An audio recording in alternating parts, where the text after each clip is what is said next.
उनको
कि जो ये घटना है, ये किसी से अब छुपी हुई नहीं है। जहाँ पर भी आप सोशल मीडिया खंगालिएगा, आपको यही दिखेगा। एक ऐसी निर्मम हत्या करना कि जिसे सोचकर भी आपका दिल दहल जाए। एक व्यक्ति जो केवल अपने विचार रखता है, उसकी इस तरीके से हत्या कर देना और उसके बाद फिर अल्लाहू अकबर के नारे लगाना, ये कितना सही है। आप सोचिए कि एक ऐसा देश, जहाँ पर कानून से बढ़कर भी कुछ चीज़ें हो रही हैं, जहाँ पर लोगों को ना कानून का डर हो, ना कोई लॉ मेंटेन करना हो। मैं इसी मुद्दे पर नयन मेरे साथ हैं, ये युवा पॉलिटिकल एनालिस्ट हैं, इनके साथ में यहाँ पर अमित जी हैं, इनसे भी मैं बात करूँगी। चूँकि हमारे हिंदुस्तान में जो युवा है, हमारे हिंदुस्तान के जो लोग हैं, वो इस चीज़ पर खुलकर आवाज़ उठा रहे हैं कि एक हमारा भारत है, जहाँ पर यहाँ अल्पसंख्यक जो लोग हैं, वो बहुत ही सुरक्षित तरीके से रहने के बावजूद भी ये बोलते हैं कि हमारी कौम खतरे में है। वहीं पर एक ऐसा देश जहाँ हिंदू अल्पसंख्यक है, उनका क्या हश्र होता है, यही सारे मुद्दे पर मैं नयन से और अमित जी से बात करूँगी। चर्चा की शुरुआत करते हैं पहले इसी सवाल के साथ नयन, कि इस घटना को आप किस तरीके से देखते हैं? देखिए, इस घटना को मैं इस तरीके से देखता हूँ कि जब उस्मान हादी के नाम पर जी। हिंदू धर्म के एक व्यक्ति, एक साधारण व्यक्ति जो अपनी इनकम के तहत, जो कि अपने आयकर व्यक्ति के तहत, जो कि एक डेली वेजेस पर निर्भर थे, जी। उनको 2000 की भीड़ 2 घंटे तक मार-मार के चप्पलों से मारती है, डंडे मारती है और उनके शव को लटकाकर जला देती है, सिर्फ इसीलिए क्योंकि उन्होंने सो कॉल्ड ईश निंदा करी है। बॉलीवुड के जो गैंग इस घटना पर चुप हैं, चाहे वो शाहरुख खान हो, चाहे वो सलमान खान हो, या चाहे वो आमिर खान हो, वो भी बताएं। जब ईश्वर और अल्लाह तेरो नाम है, तो फिर भगवान और अल्लाह अगर बराबर हैं, तो वो ईश निंदा कैसे हो जाती है? और अगर वो ईश निंदा की, आप एक बात बताइए, आप एक लोकतंत्र में यूसुफ खान जी, जो कि बांग्लादेश के अंतरिम सरकार के नेता हैं, उसके प्रधानमंत्री हैं, उसके मुखिया हैं, उनसे भी एक सवाल करना चाहता हूँ, ये आपका कैसा लोकतंत्र है जहां पर हिंदुओं को दिन दहाड़े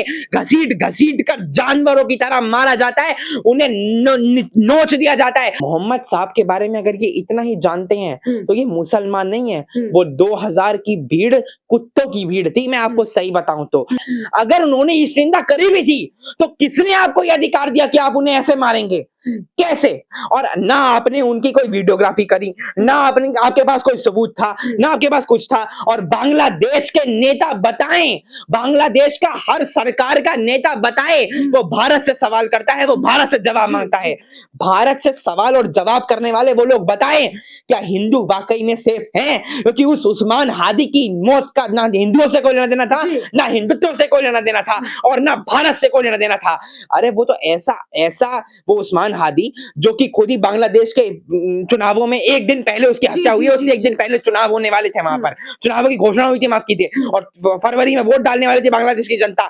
और जब बांग्लादेश की सरकार ने उससे किनारा कर लिया क्योंकि उसने शेख हसीना की सरकार गिरवाई थी, हुँ। तो जब उन्होंने इंडिपेंडेंट तरीके से खड़ा कर दिया और उनकी लोकतंत्र की उनकी क्या कहते हैं पॉपुलैरिटी बढ़ने लगी, उनका ग्राफ बढ़ने लगा, हुँ। तो क्या ये यूसुफ ने ही तो नहीं मरवा दिया, यूसुफ खान साहब ने, जो एक नोबेल प्राइज के डंडे बनते एक हैं। बात बताइए नयन, अभी जिनकी मृत्यु हुई, दीपू चंद्र दास की, ये तो स्वर्ग पधार गए, बहुत बुरी तरीके से निर्मम हत्या हुई।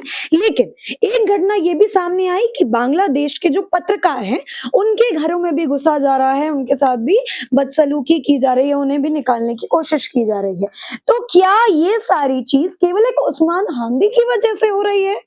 नहीं, ये उस्मान हादी की वजह से नहीं हो रही। हाँ, ये फिर? नफ़रत मोदी के खिलाफ नफ़रत है, ये नफ़रत योगी के खिलाफ है, ये नफ़रत राम के खिलाफ है, ये नफ़रत काली के खिलाफ है, और ये नफ़रत भगवान श्री राम के उन मूल्यों के खिलाफ है, जो भारत में पनप रहे हैं। ये नफ़रत उनके खिलाफ है, ये नफ़रत आरएसएस के खिलाफ है, ये नफ़रत हेमंत बिस्व शर्मा के खिलाफ है, और ये नफ़रत असम के उस नेता के खिलाफ है, जो नॉर्थ ईस्ट को कभी भी बांग्लादेश के हित में और बांग्लादेश के अंडर में आने नहीं देगा। एक बात बताइए नयन, अभी आपने शाहरुख खान का ज़िक्र किया, हुँ। आमिर खान का, बॉलीवुड के इन तमाम एक्टर्स का, खान गैंग। खान गैंग का ज़िक्र किया। लेकिन एक नेता ऐसे भी हैं जिनको बैरिस्टर साहब कहा जाता है, ओवैसी जी। वो अक्सर फ़िलिस्तीन की जब बात की गई थी तो स्टेज पर खड़े होके कूद रहे थे, जय फ़िलिस्तीन कर रहे थे। लेकिन अब जब बांग्लादेश में ये सारी घटना घटित हुई, तो नयन आपको क्या लगता है कि ऐसे नेता आखिर चुप क्यों हैं? चाहे ओवैसी का नाम लीजिए, चाहे ममता बनर्जी, जिनके बंगाल से कई बांग्लादेशी जाते हुए दिखे अभी जब एसआईआर का ज़िक्र हुआ। तो ऐसे लोग क्यों लगता है, ऐसे नेता क्यों लगता है कि आपको चुप रहते हैं?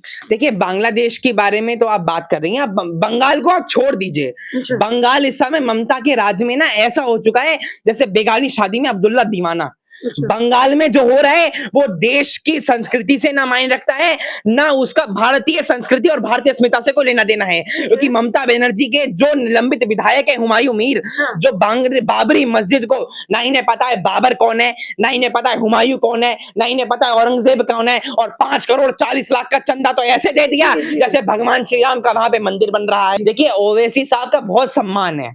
ओवैसी साहब का सम्मान इसलिए है क्योंकि उन्हें हिंदू कत्ल से कोई मतलब नहीं है। हाँ। उन्हें उदयपुर में जो उस टेलर के साथ हुआ, कन्हैयालाल के साथ कोई मतलब नहीं है। उन्हें पहलगांव में जो हुआ उससे कोई मतलब नहीं है। उन्हें जो ऑस्ट्रेलिया में हुआ उससे, एक मिनट, अब ऑस्ट्रेलिया पे आ ही गए हो तो पूरा लपेटूंगा इस जी, ओवैसी जी, को। जी। जब ऑस्ट्रेलिया में हमला हुआ, जब बड़े अफसोस की बात है कि मुसलमान चाहे कहाँ के भी हो वो ऐसे ही होते हैं, और जब वो भारतीय मुसलमान ऑस्ट्रेलिया में जाकर ऐसे हमले करते हैं तो वो और ही हमारे देश की संस्कृति के लिए भी, हमारे देश की अस्मिता के लिए भी अच्छी बात नहीं थी, क्योंकि इसने कलंकित ही किया है। क्योंकि पहले रिपोर्ट आ रही थी कि वो पाकिस्तान से ताल्लुक रखते हैं, हाँ। आपने भी, फिर जी, जब जी, वेरिफिकेशन हुई तो पता लगा कि वो इंडिया के हैदराबाद से ताल्लुक हाँ, रखते थे। जी। तो जब इंडिया के हैदराबाद से आने वाले और असदुद्दीन ओवैसी की ही लीडरशिप और असदुद्दीन ओवैसी के एरिया से आने वाले लोग ऐसा काम करते हैं, तो असदुद्दीन ओवैसी को उस माइंडसेट का पता चलता है जो वो सिखाते हैं और जो उनके 15 मिनट और 100 करोड़ वाला बयान बताता है। जी, जी, जी। जैसे कि उनके भाई हिंदू देवी देवताओं के बारे में बोलते हैं, माता सीता और लक्ष्मण के बारे में टिप्पणी करते हैं, जो कि एमएलए हैं, जी, जी, जी, जो जी, भी उसका नाम है, अकबरुद्दीन ओवैसी, अकबरुद्दीन ओवैसी। और जो भी ऐसी बातें करते हैं, और ममता बनर्जी का नाम लिया। देखिए, ममता बनर्जी जी पे तो एक नैतिक सवाल ये उत्पन्न होता है कि आपने अपने एमएलए को बाबरी मस्जिद बनाने के आरोप में निकाल दिया।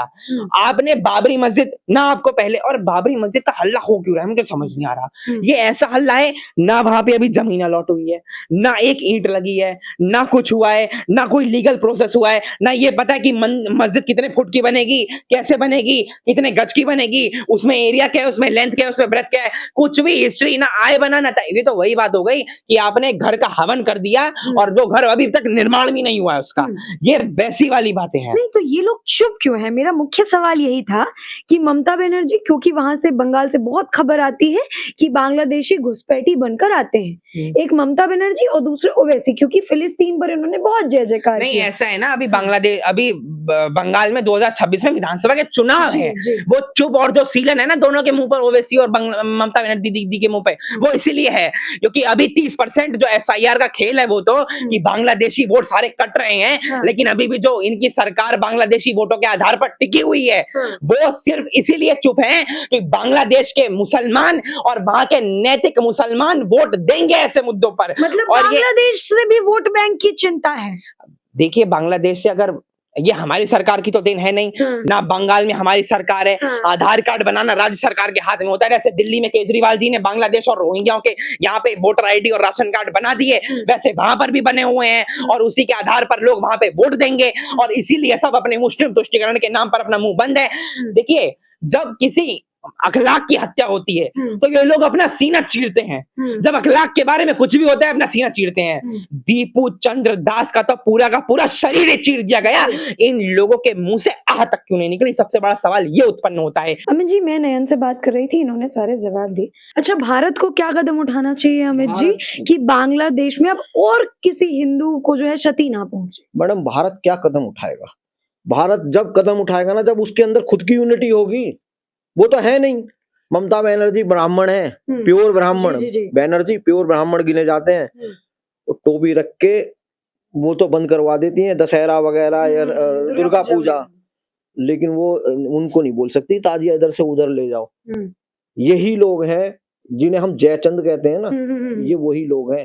पहले जयचंद के नाम से मशहूर थे, आज ये इन नेताओं के नाम से मशहूर हैं। इन लोगों ने सन 48 की लड़ाई में देख लो, हम जीत रहे थे, नेहरू जी पहुंच गए यूएन में। जी, जी, आज जी। तक वो मसला, अगर वो मसला वहीं सॉल्व हो गया होता तो आज हमारे सीने में ना वो कांटा, उसे कांटा कहूंगा, कश्मीर एक कांटा हो चुका है जो चुभे ही जा रहा है और उसी के फांस में निर्दोष पब्लिक मर रही है।